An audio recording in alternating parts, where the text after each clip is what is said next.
Hello beautiful people, and welcome back to my channel, or welcome to my channel if this is your first time here. And in today's video I'm going to be taking you guys through a complete lower body workout, which means we are going to be hitting the glutes, the quads, the hamstrings, as well as the calves. But obviously before we go to the gym, I'm going to take some pre-workout. I'm going to give you guys a quick breakdown on all the supplements I like to take for my workout, during my workout, and then after my workout. Obviously before my workout I'll take pre-workout, and pre-workout will give you energy. The thing with this pre-workout, it's actually quite low in stim, so I personally like to take 2 to 3 scoops of this stuff just to get like the effect I'm looking for. It tastes amazing. It's just low in stim, and whenever I tell people like, oh, I take 2 to 3 scoops of pre-workout, they think I'm crazy, but I promise you I'm not crazy, because there's only like 100 mg of caffeine in this stuff, and I personally like more caffeine, more beta alanine, as well as like more L-citrulline. And I'm also not taking this like every single day or every workout. I only take pre-workout on my leg days just because like I need that boost of energy, and most of the time I do work out like after work or like after school, and like I need just more energy to like get through my leg days, because some of my leg days are actually quite brutal. And then during my workout I'll have creatine, and this creatine is actually flavored creatine, and it's my first time like ever owning flavored creatine. It's from Women's Best. Obviously it tastes amazing. I have it in the flavor iced tea peach. It's really nice because you can just drink it like on its own, but I personally like to pair my creatine with some BCAAs. BCAAs will help you with muscle recovery, and then creatine will help you build lean muscle. And then after my workout I have my ultimate like favorite supplement, which is protein powder. And the protein powder I use is from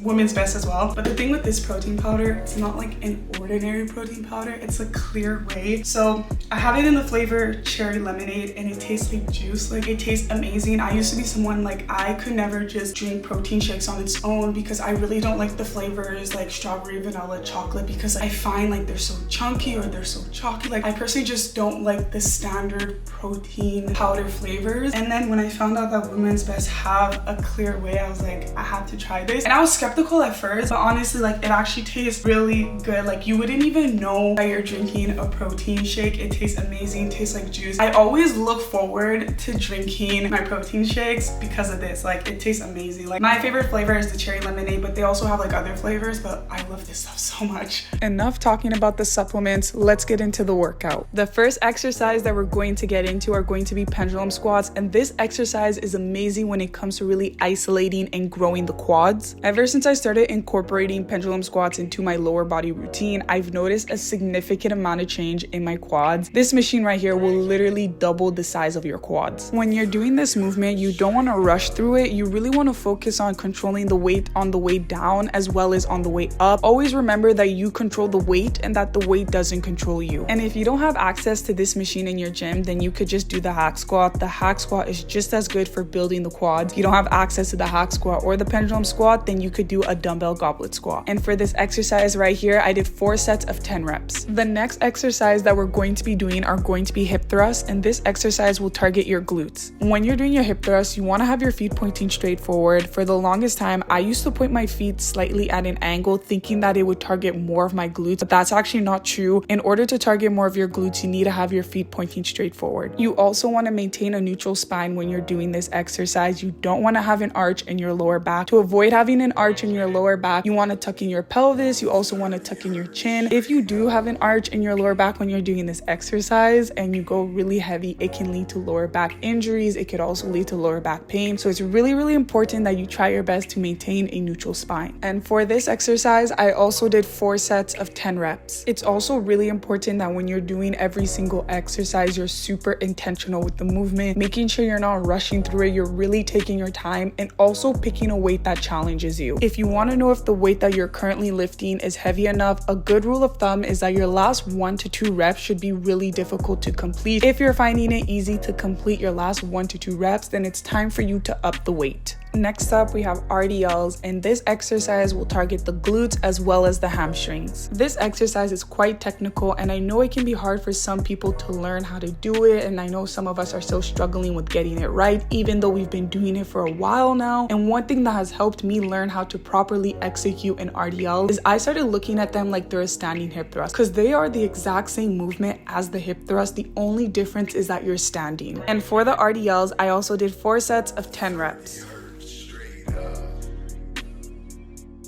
Next up, we have seated hamstring curls, and this exercise will target your hamstrings. I really like seated hamstring curls because it trains the hamstrings in the lengthened position, which leads to more muscle growth. When you're doing this exercise, you really want to control the weight as you curl it towards you, and then also when your legs are coming back up, the weight is going to want to pull you back up, but you want to remember to control the weight as well as when your legs are coming back up. So you're controlling the weight on the way down as well as on the way up. Always remember, you control the weight does not control you. And for this exercise, I did 4 sets of 10 reps.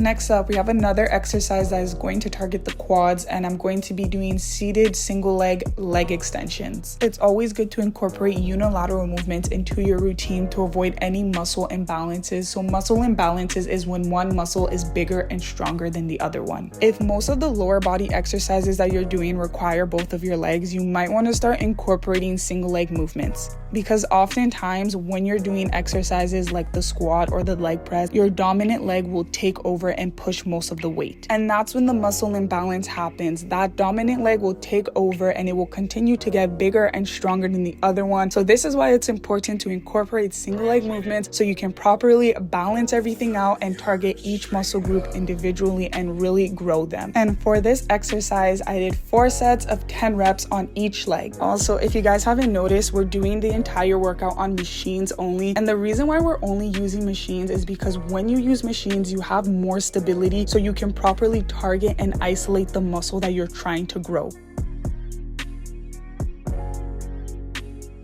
When I said that we're going to be targeting all parts of the lower body, I meant it. So lastly, to target the calves, I'm going to be doing standing calf raises. And for this exercise, I did 4 sets of 10 reps. And that is all for today's video. Don't forget to comment, like, and subscribe, and I hope to see you in my next video.